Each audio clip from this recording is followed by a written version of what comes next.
Welcome, everybody, to this beautiful episode of Twin Peaks, Season 2, Episode 3, The Man Behind the Glass.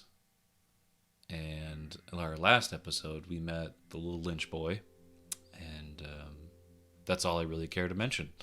That episode was called Coma. And I just kind of want to jump into this one because it might jog my memory a little bit on some things. Was the last episode the one where we heard James croon to the two girls? I guess, if you want to call it that. Where he let out his fucking sonic shriek. Yeah, his really, I don't know, dulcet tones, if you could call them that. You. There's nothing dulcet about those. Bird. They were weird. Tree. It's like, all right, we're gonna bring it to the record company now, girls. What was Donna and Maddie's part? They just sing like a little chorus. They're just like, just you. Yep, that's it. Oh yeah, the parts that I liked from that last episode, and we did discuss it, was the conversation between Log Lady and the Colonel Briggs. Yep. I really enjoyed that. I remember. I think. Wasn't there another like freaky, creepy dream sequence? Not dream sequence, but like some vision something last time too. Yes, there was. I forgot who had it. I think it was. What's her face? The cousin. She kind of was like. Yeah, I think it might have been Maddie. Not Laura. Yeah, not Laura. Brunette Laura. She was like screaming because Bob was climbing over the couch, and she saw him climbing over the couch. Yes. That was very freaky. That's the stuff that I love about Twin Peaks, and I know that there is something coming up where somebody sees. I think it might be Sarah Palmer. She sees a white horse in her living room. Like, I just love this shit. Yeah, here we go. Be sure to, if you like our discussions on this show, be sure to subscribe and hit the like button. We had Baby Lynch last episode too. Sorry. Roger. Yeah. That was like the first thing I mentioned. God damn it. No, nope, you didn't. Oh, okay. Go back, cut it. Made your daddy Cut it. proud. Cut it out. Proud. Cut it out. I'll put it here. But yes. Sorry to interrupt the. Hey, do you guys remember us seeing the little lynch boy last episode? We'll bring it up at the end too. You guys remember the last episode though? We got to meet little lynch boy. Last episode, they had creamed corn, they had the grandma on the bed, and they had the magician little boy. You bring up the little lynch boy? That's right. Yeah, and that was the smoking barbershop too. Yeah. But yeah. We saw the exterior of the household of Harold Smith, but we have yet to meet Harold. Okay. There we go. We haven't seen Big Ed in a little bit, I feel like. Not since he and Nadine were in the hospital, so maybe we'll get a little bit more Nadinerized. There you go. I'm excited to see that and their reconciliation or something like that. But yeah, as I was saying, if you like this, you want to see more, we're going to keep making more, but be sure to show us that you like this stuff by hitting the like button and subscribing. And we're going to jump into this next episode. And commenting. And you remember that little lynch boy? Upset algorithm. Algorithm? He brought that up last time. I remember him mentioning the algorithm. I've never heard that in my life, and I enjoy it. Really? You got to go back to where, I think I say, yeah, that algorithm. He just gyrates all over the place.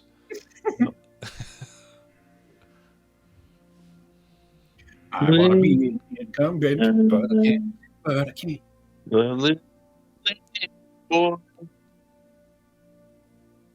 Just you, little lynch boy, and I, and your daddy, making him proud. If that was the song that he was singing to them. Just your daddy. And make him proud. Forever. Proud daddy. Little I'm so excited for when he blue fucks off on his boy. motorcycle and we get to just see him be an idiot in a completely different place for a while. Forever and ever. The river, not my daddy.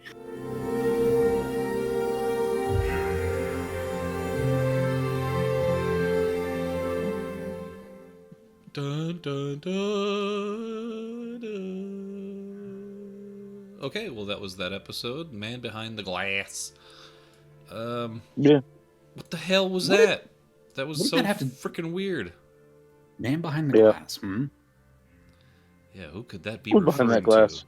Who could that be referring to? This guy? This is a Well, new guy. Harold? Yeah, I mean, Harold is kind of a man behind the glass. It could be.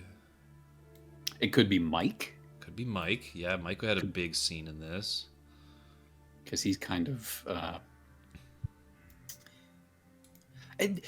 I mean, or even Leland could be the man behind the glass. Which I That's think true. that might be the one that they're pointing out there. Yeah, I don't think know. so because they kind of that was the finale of this episode was like them just coming in being like, "You're under arrest," but he's like, "Well, no." But yeah, this Yeah, episode we had had a the- lot of good stuff. We had the big hypnotizing scene with Jacoby. Yeah, there's so much that now that I'm looking at it, just so great. I mean, this one kind of was a banger. I'd say so. We got Nadine flipping out, pretending she's a back in high school cheerleader or something like that. Yeah, she thinks she's still in high school. She's And we like get a rendition of "On Top of Old Smoky." yeah, that's great. By Everett. Good James Fox. We were having a lot of fun making fun of him. Oh, James in this episode to make fun of him was probably the best because coming up with the the hard river. He thinks every pathway that he takes is a certain type of river. And Where did that even come from? I don't know, Weird. but I like it. Well, maybe it was the beginning. I don't know. But yeah, we got introduced to this agoraphobe that's super into flowers and being a botanist, and And as we learned, I think one of the major reveals of this episode was at the end of the episode, we learned that that there is and he's the one who's got it, a secret diary of Laura Palmer's. and he just was then behind a glass. And I mean, being an agoraphobe, like separated from people. Yeah, he's the bubble boy. So there you But go. There he is. It's Look. got to be. It's got to be Leland. Yeah, I don't He's know. he's at least the most prominent one with what they're doing in this episode, and like, That's true. That's very true. Because Jacoby did, recall that when they put him under hypnosis. Yeah. He recalled the suffocation. No breathing. Don't give a fuck. Don't breathe. This is my last suffocation. this is my wife, Leilani. So- No, I mean, like, there was we didn't see Shelly or Leo or Bobby Yeah, right. or Norma. We did a little or bit. Hank. We did a little bit towards the beginning, I think, when they... Or wait. I remember just Was seeing there some Norma Eaton? just the back of her.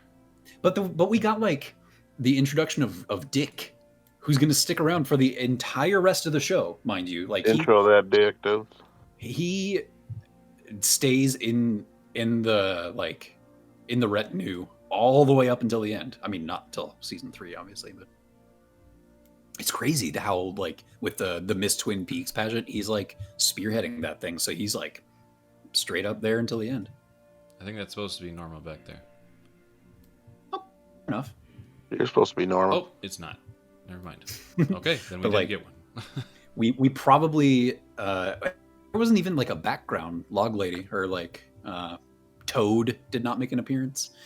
So they probably cleared out some space for these new characters and new things to be working on, like Philip Gerard and Dick and Harold. Yeah, and Albert left. Is Albert going to make an appearance again, you think? Oh, yeah, he sticks around for a while. He did say, "I love you," which was a great moment. I forget when he, like, really, really leaves, but he'll stick around for a little bit still. Well, and then Gordon Cole will come in. Yeah, Gordon Cole. That's kind of what I'm thinking is going to take over the Albert role a little bit more. But yeah, I love this scene where it's like once they grab each other, we were just like, oh yeah, kiss, guys, come on, kiss. And then they started playing the music, the love theme, you know, like the sweeping love for yeah. That's so great when they do that. Like it happened too in that scene with James and Maddie, and they're like, you know, canoodling or whatever. And then the second that Donna is seeing them, it sweeps into the like dramatic tension kind of music. Yep. Those shift changes are just great. They did a good job with that because you were led to believe like this is a love theme. Why is this playing with these two guys talking? Yeah, well, you do. No, kiss. Yeah.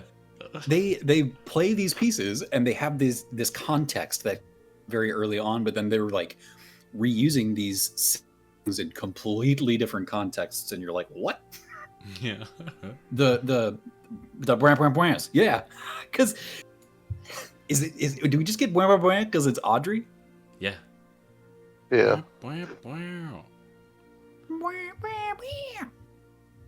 And Mr. Battis and Blackie.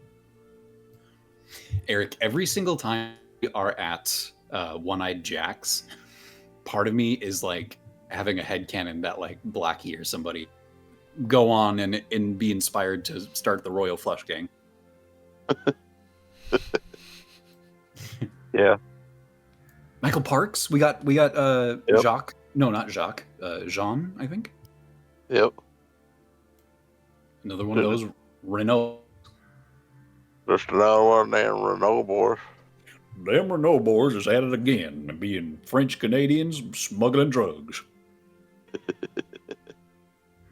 And there was a lot of tying into drugs too, drug-related things, and how Audrey is going to get hopped up on the juice and ride the white tiger or whatever she said. Look at her riding the white tiger. Because the same thing happened to her. Yeah. So now she's in this situation too. She's like, how? Now I get payback from the guy who did it to me. So that was kind I of guess dark. I've never really thought about that. That like Twin Peaks, one of the major like I wouldn't say major themes, but like at something that is consistently in the mix from beginning to end, whether it's any of the seasons or Fire Walk with Me, is drugs. Yeah. You've got cocaine, and then in the Return, they start dealing a lot more with like what was the little shitbag redhead kid? He was just dealing like a bunch of different drugs or something, wasn't he? Yeah. Oh, there's that one, like the analog version of like Bobby and Shelley that were in that car together, and yeah, Amanda. Oh, it's Shelley's daughter. Yeah, Amanda Seyfried. And I forgot that guy, but I think he was in the Witcher show, but I forgot his name. But yeah, like they're also into dealing drugs, I think, right? Yeah, I mean, I know for a fact that he like, and there's an entire like contingent of Mr. going to meet some guy. Yeah, but like, that is interesting to me that I've never really thought about that being such a repeating predominant piece of this media is the representation of like illicit drugs and drug dealing and stuff. And I wonder if Frost or Lynch was doing that specifically, like where they, I don't know. It is kind of a good plot device to connect a lot of people's motivations, like Leo and the One Eye Jack's place and him drug running with the Renaults and the Reynolds. so it's connecting a lot of these nefarious people that come to Twin Peaks, but then there's also like, yeah, there's other different dynamics that lead them down these other paths that kind of cross-contaminate to the darker side of Twin Peaks, like the darkness stuff that looms over it. Like drugs are just kind of like a thing to bring those people to this weird place, and I don't know if it inhibits or enhances their relationship with Twin Peaks as far as like the darkness and the looming mysteries come into play. It's like we've got spooky things out in the woods. The owls are not what they seem. There's definitely this supernatural aspect of the show that brings a darkness and a mystery. But then there's the things that like the humans, at some point they say something about, I think Albert says like, maybe Bob is just the evil that men do.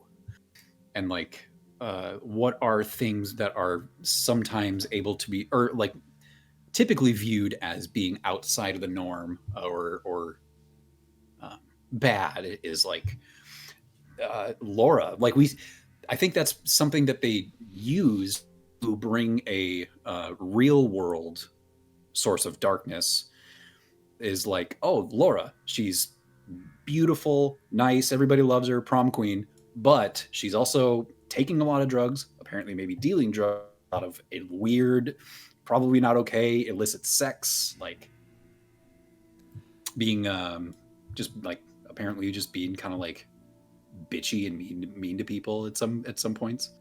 Yeah. So those are it's like there's two sides of the coin. It's like the real world darkness that can influence people's lives, and then the actual darkness part that we don't know about. And maybe that does like weaken some people to be more influenced by the other kind of darkness, or even vice versa. I just noticed there's some foreshadowing here with cheerleaders too. Mm-hmm. Because they were in the diner too. Yeah, there's these subliminal things that like Nadine is gonna get her pom poms out and start going nuts. Mm-hmm. Why are there a bunch of cheerleaders and they're not all wearing the same colors? So why are there a bunch of different cheerleaders? Just like, is there some kind of convention or something going on in Twin Peaks? Probably a competition. There's probably a meet. Yeah. There's going to be a scene later on in the Great Northern that to me is very similar to like what you just pointed out, or the Smoking Barbershop Quartet. Mm-hmm. And it's when Mike is like under the effect of his drugs and they're trying to actively use him to help find Bob or whatever. Mm-hmm. The entire Great Northern, this whole big room here that they're in, fucking filled with people that look like they're young men and women in what look to be naval outfits or marching band outfits or something like that. And they're all just bouncing rubber balls. Every single one of them are bouncing rubber balls. Oh my God.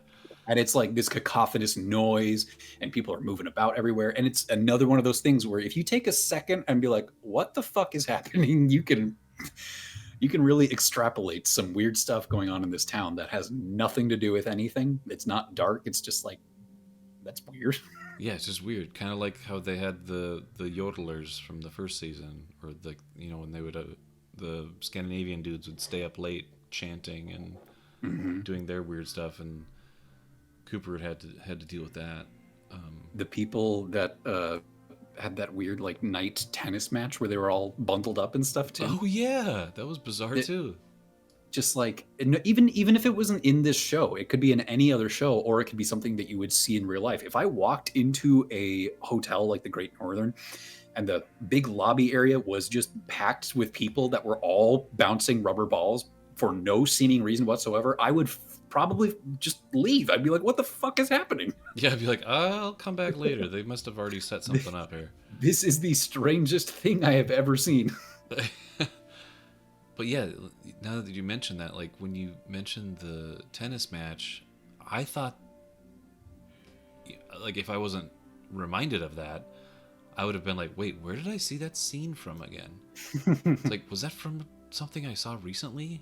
Because it seems like a dream. It seems like I just wandered into like they set that scene up where it's like it pans out, and then they're like, all right, let's raid this place, or let's go in to the apartment. Zero correlation to the following scene after it. It's like an establishing shot for something else. Yeah. This face is great. Yeah, Everett McGill just having a very, very good shocked expression in this right here. He's like, whoa. I don't know what it is with Nadine. I really could not tell you, man. She's I think special. it's just one of those things like those freaks of nature sometimes that just roll around, and it's. Do you think she was like that before she lost her eye? Do you think? Yeah. Do you think that this is reflective of how she was in high school? Hi, Eddie. Oh, baby. Yeah, maybe. That face. Yeah, his great face. This might be the thumbnail. I don't know. This would be a good image to like use as a part of a collage later. We can make him reacting to something. Like scat. Yeah. Oh. But I didn't show you guys the collage I made. I'll share it. You made collage? I made a collage. You made a collage? Here, just check out the Discord. Nobody else will see it, but just my guys. Holy shit. Oh, hell yeah, dude. That's what I'm talking about. All the weird alternate us's. Yeah. We're the You remember that fucking rocket? We're the Rocka-do-nots. Maybe in the edit you're gonna have to like drop that as a something to show, because I don't know if people will be able to see that image, but No, but it's No, they're not supposed to. it's not for their eyes, just for us. Just for us right now. Go watch our Rockadoodle reel to reel. That's where you're sending them. Yeah, there you go. For now, Okay. just go hit them with that fucking rocket. Woo! I'll make a post about it and post this image. I on it. just like, yeah. Twin Peaks continues to delight with its weirdness, with people having these shocked faces, with Leilani. I really do think that this episode was a banger. I think we're in season 2, which I know a lot of people, I think a lot of people view season 2 as being weaker than some others. But this episode did it for me for sure. So much to love. I agree fully. What about you, Brajo? Yes. The dream soul has spoken. I'm so excited for us to get to the point of the show where, like, Josie and the drawer pull and just Leo, and man, it's going to be fun to. Yeah, there's a lot more of this season than last season, so definitely. New shoes. Got new We're gonna shoes. We're gonna get that soon. There, that might be my other thumbnail. I don't know. all 50% opacity. Everett McGill's shocked face on this scene, on this page. You could just see his eyes peering through. This is the diary of Laura Palmer. Anything else to add to this episode? I agree. It is a banger. Got it. Yeah. I just want more. More. How do you like it? How do you like it? And we'll be back with the next episode. Do you guys want to know what the next episode's called? Or do you know? Yes. It is the 4th episode of the 2nd season. 4th episode, 2nd season, correct. I want to take a crack at it, but I could not form any words in my head. So I don't know. What is it? It's called Laura's Secret Diary. Oh yeah. That's probably going to be the one where Harold has his little freak out, maybe. Yeah, good call. Because we're getting close to the point where like he doesn't stay around in the show for like too long. Mm-hmm. And there's I think he and Maddie both have they exit the show around the same time. So I think we maybe have a few more episodes with each of those characters. I'm not sure. Well, I'm excited nonetheless. It's going to be great, and be sure to like, comment, and subscribe to the Fargonauts. Talk about Twin Peaks in the comments. Come on, give us your hypothesis. Give us your understanding of the characters as you see them. And I want to have other things to discuss about the show. Or share us some media of the impact of Twin Peaks. That aren't necessarily within Twin Peaks, but how it's branched out into other media, how it's impacted other forms of content being made. Because I want to go through that, like Broadshow was saying, that it would be great to have a big discussion of, the influence that Twin Peaks has had on other pop culture things. And watch some of the stuff that it's, not obviously, like, if it's a TV show, not watch all the TV show, but I mean, like, Right. just, like an episode or something, and just to, just show how it's show and talk about how it's, pushed on ever since it, ceased existing or stopped. I'm going to mention something, and I'm going to link something for you two boys, but this is mentioning it so that everybody who's enjoying or going through this Twin Peaks journey with us can be clued in on it too. Just talking about like related media and stuff. Mm-hmm. There is a cassette that they made of Dale Cooper's tapes to Diane. Ooh. And there is a YouTube video of the audiobook of that, where it's Kyle MacLachlan as Dale Cooper reading his, dictating his tapes to Diane. There's a 45-minute video on YouTube. Just search, Twin Peaks tapes to Diane or tapes of Agent Cooper or whatever. It's really, really interesting to listen to. Diane. Because it's like, clearly some of them are the ones that we hear, like of him recording in his car at the beginning, like, Diane, I'm on the road, blah, blah, blah. Yep, talking about his day, or like giving the weather report, what he ate. But then there's a lot of other things of that we don't see in the show that he continues to send her these messages. And it's nice. It's good. It's a nice little enrichment of this world. So check it out if you want. Excellent. And we'll see everybody in the next episode, and we'll discuss more at a later date.